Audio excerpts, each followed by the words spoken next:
your tomatoes looked fine. Until they didn't. Let's fix that. If your tomato plants look great early on but end up weak, sickly, or barely producing fruit, you're probably making one huge mistake, and fixing it can completely change your harvest. Hey there! Welcome back to EcoAlchemy. I'm Pete, and today we're tackling one of the most common pitfalls new gardeners fall into when growing tomatoes.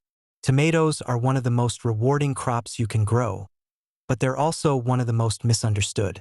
Let's dive into the number one mistake and how you can avoid it this season. So what's the big mistake? It's planting tomatoes too early, in soil that's too cold and conditions that aren't ready yet. I know it's tempting. You see those sunny spring days, you get excited.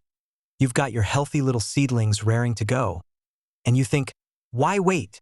But if the soil isn't warm enough and nighttime temperatures aren't consistently safe, you're setting your plants up for stress, slow growth, and long-term problems before they even have a chance. Tomatoes are heat-loving plants, and they're way more sensitive than they look. Ideally, you want your soil temperature to be at least 60 degrees Fahrenheit at minimum, and your nighttime air temperatures to consistently stay above 50 degrees Fahrenheit before you plant. Otherwise, even if the days are warm, the cold soil can stunt root development, shock the plant, and cause it to struggle all season. A stressed tomato plant early on never fully catches up, no matter how much love you give it later. Let's talk about what happens when you plant too early. First, the plant's metabolism slows down dramatically in cold soil. Instead of growing strong roots and new leaves, the plant goes into survival mode. You might notice the leaves turning purple or yellow, classic signs of phosphorus lockout caused by cold conditions. You'll also see weak, spindly stems and a total lack of early growth momentum.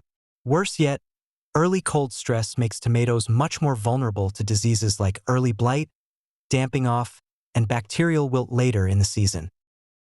Even if your plant survives those early struggles, its root system will often stay small and shallow, meaning it can't anchor itself well or pull in nutrients efficiently once summer really heats up.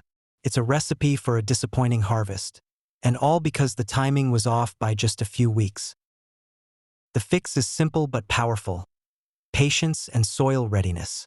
Before planting, grab a basic soil thermometer. They're cheap and incredibly useful. Test the soil temperature at planting depth, not just the surface. You're looking for consistent readings above 60 degrees Fahrenheit for at least a few days in a row. If it's borderline, give it a little more time. Trust me, waiting an extra week or two for the right conditions can double or triple your tomato success compared to rushing in too early. Another tip: pre-warm your soil if you're in a cooler climate. You can lay down black plastic sheeting, row covers, or even old windows over your planting area for a week or two before transplanting. This traps solar heat and helps bring the soil temperature up faster. When it's finally time to plant, your tomatoes will hit the ground running instead of stalling out. Once your soil is warm enough, pay attention to your planting technique too.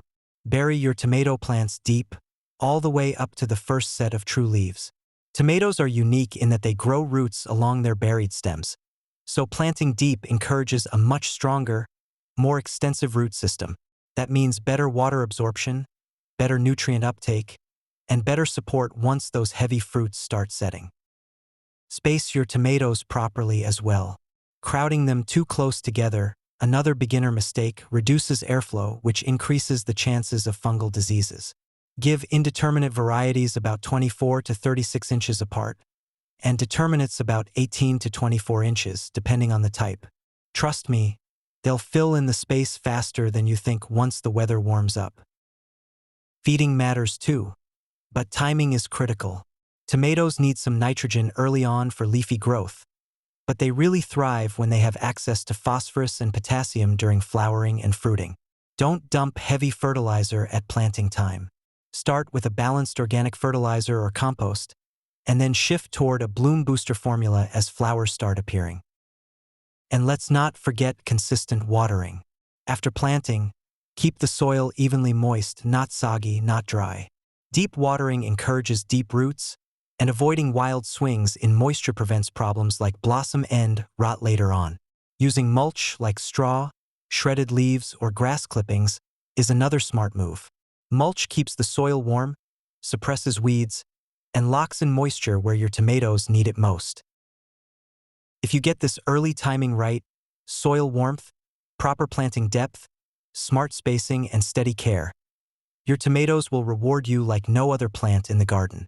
You'll see thicker stems, lush growth, strong flowering, and ultimately bigger, tastier fruit. A healthy tomato plant isn't just about luck. It's about setting the stage correctly from day one.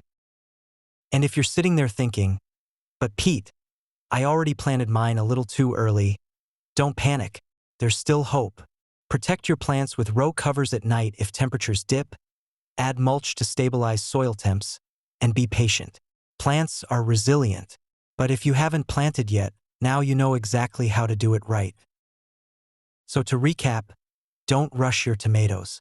Check the soil temp. Wait for consistently warm nights. Plant deep. Space them properly. Water consistently. And watch your harvest transform. If you found this episode helpful, go ahead and hit that like button. It really helps more gardeners find EcoAlchemy. And don't forget to subscribe so you don't miss our next deep dives into tomatoes, peppers, and everything you need for a thriving garden this summer. Have you ever planted tomatoes too early and regretted it? Drop your story in the comments. I'd love to hear how it turned out.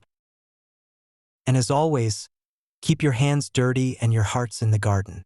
See you next time.